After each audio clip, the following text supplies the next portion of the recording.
Kabar gembira bagi seluruh pegawai negeri sipil, PNS atau aparatur sipil negara, ASN. Tahun ini, gaji tunjangan hari raya, THR, akan diberikan tanpa potongan atau full. Tidak seperti tahun sebelumnya, THR PNS harus mengalami pemangkasan karena pemerintah merealokasikan anggaran untuk menangani pandemi COVID-19.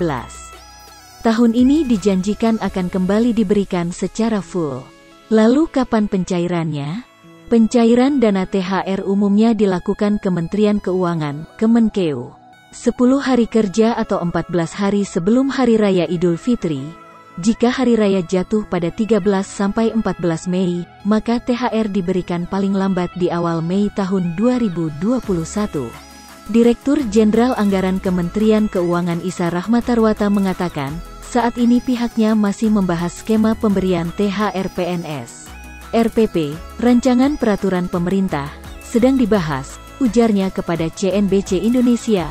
Oleh karenanya ia menjelaskan saat ini belum bisa memberikan keterangan lebih detail. Saat ini pemerintah juga masih fokus dalam pemulihan ekonomi akibat dampak COVID-19. Nanti kalau sudah siap, akan dijelaskan oleh Menteri Keuangan, Sri Mulyani, jelasnya. Sebelumnya, Kementerian Keuangan menjelaskan pada tahun ini rencananya THR akan diberikan secara full. Meski demikian, sebelum memutuskan skema pemberian THR ini, pemerintah akan terus melihat kondisi keuangan negara yang harus memulihkan ekonomi akibat virus corona yang menyebar di Indonesia sejak tahun lalu. Komponen THR yang diterima para abdi negara meliputi gaji pokok, tunjangan keluarga, tunjangan jabatan atau tunjangan umum, dan tunjangan kinerja. Berdasarkan Peraturan Pemerintah PP Nomor 15 Tahun 2019 tentang gaji PNS, gaji yang diterima PNS dikategorikan dengan beberapa golongan, yakni dari yang masa kerja terendah hingga masa kerja tertinggi. Untuk PNS golongan 1 masa kerja 0 tahun, menerima gaji Rp1,56 juta per bulan, sementara PNS golongan 4 masa kerja 32 tahun, menerima gaji hingga Rp5,9 juta. Misalnya, dari PNS di lingkungan Direktorat Jenderal Pajak Kementerian Keuangan sesuai dengan Peraturan Presiden, Perpres Nomor 37 Tahun 2015 tentang tunjangan kinerja di lingkungan pegawai Direktorat Jenderal Pajak. Tunjangan kinerja yang diterima untuk jabatan terendah seperti pelaksana menerima Rp5,36 juta. Sementara itu, tunjangan kinerja tertinggi untuk jabatan tertinggi yakni Eselon 1 menerima Rp117,3 juta.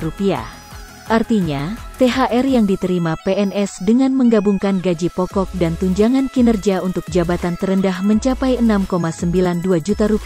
Sementara untuk jabatan tertinggi, bisa mencapai Rp123,2 juta.